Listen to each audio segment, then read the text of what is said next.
Does the Quran actually present Adam as the first human on earth? Many think so, but that's a huge historical mistake. It might sound unbelievable, but solid evidence exists that proves this seemingly impossible claim. Evidence shows that the Quran never claims Adam was the first human.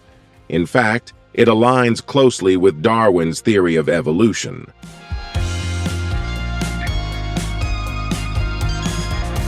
In the previous episode, we saw how the Torah's account of creation shaped our understanding of Adam for centuries.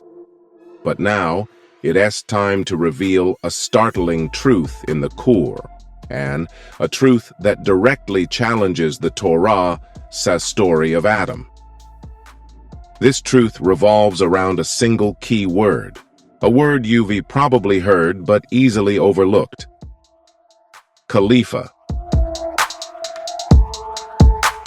You might think it's just a word, but understanding it properly can completely change how we see Adam and his remarkable creation.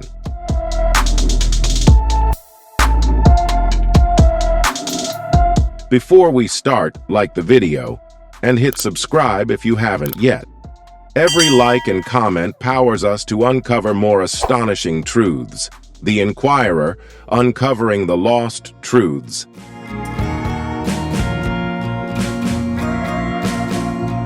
وَإِذْ قَالَ رَبُّكَ لِلْمَلَائِكَةِ إِنِّي جَاعِلٌ فِي الْأَرْضِ خَلِيفَةً. Apparently, everything started here, when God informed the angels of an important matter, a scene in which the Lord told the angels that he intends to place a Khalifa on earth. But the question is, what does Khalifa really mean? Most commentators have translated this word as king or ruler. But the result of this interpretation is truly disastrous. Why? Because if we consider Adam as the first human and Khalifa to mean king, then we would have to accept that God created Adam to, like in the fables of Khalifa and Dimna, take the crown from the jungle lion and place it on Adam's head. Well, that's quite a ridiculous way to interpret this verse.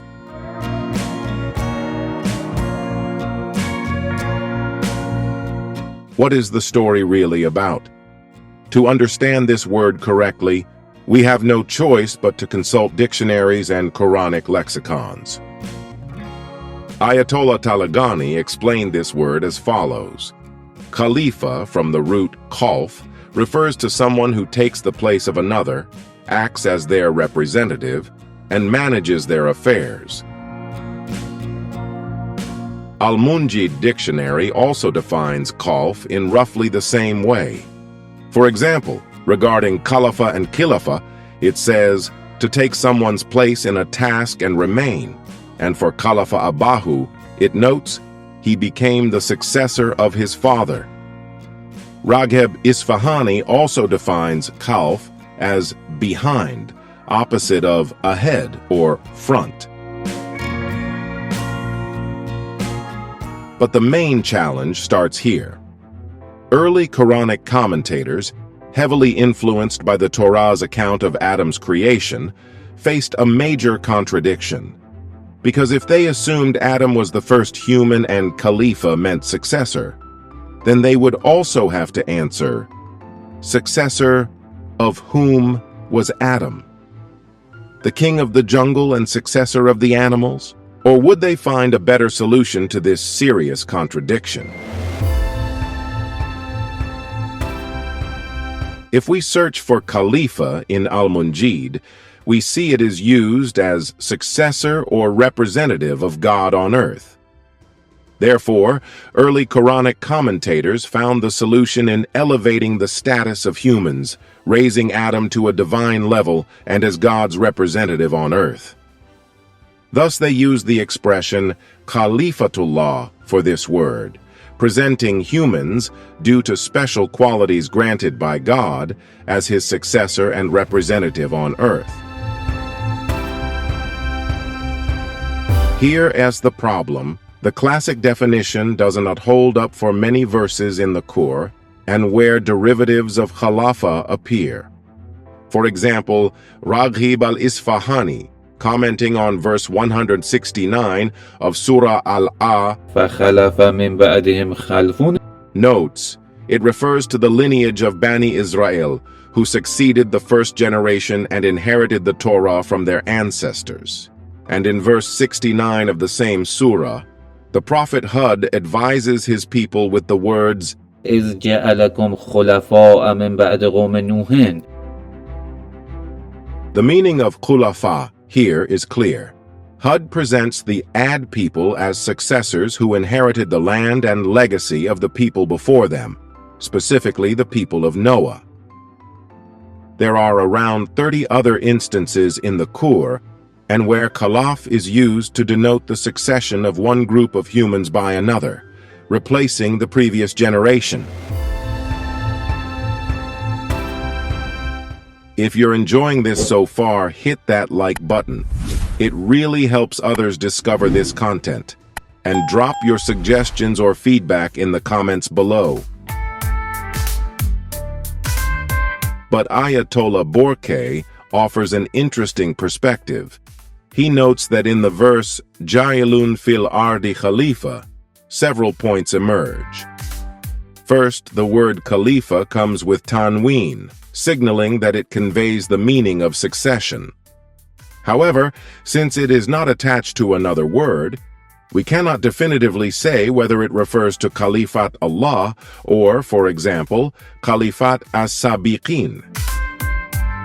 He adds that since God is not bound by space or time, and no one can assume his rank, it is likely that the correct reading is Khalifat as-Sabiqin, and he continues that Adam was likely the successor to those who lived on earth before him, whether from the tribe of jinn or other humans who walked the earth long before Adam. Ayatollah Taleghani shares a similar view, arguing that Adam being called a successor doesn't mean he succeeded God himself. He points to modern scientific discoveries and evolution, portraying Adam as a new generation arising from earlier humans.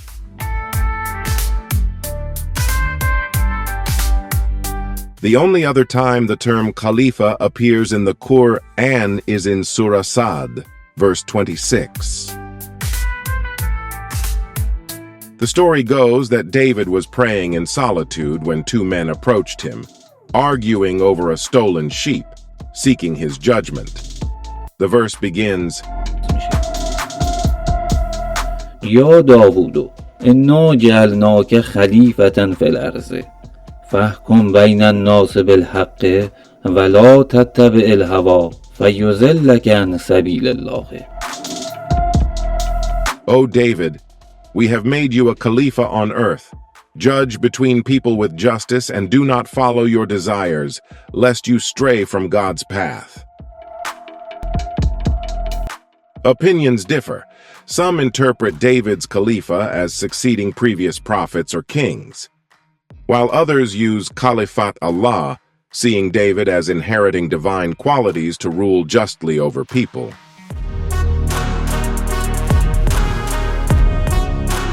So the true meaning of Khalifa remains shrouded in ambiguity. So what does that leave us with? Should we see Adam as God's successor, or as the heir to the humans who came before him? The way forward is to seek more evidence, to piece together this missing puzzle. The second clue appears later in the same verse, where angels describe Adam as a being prone to corruption and bloodshed. But how does this tie into the existence of humans before Adam? So make sure you don't miss the next episode to better understand how this connects to the core and S affirmation of evolution. The Inquirer, uncovering the lost truths.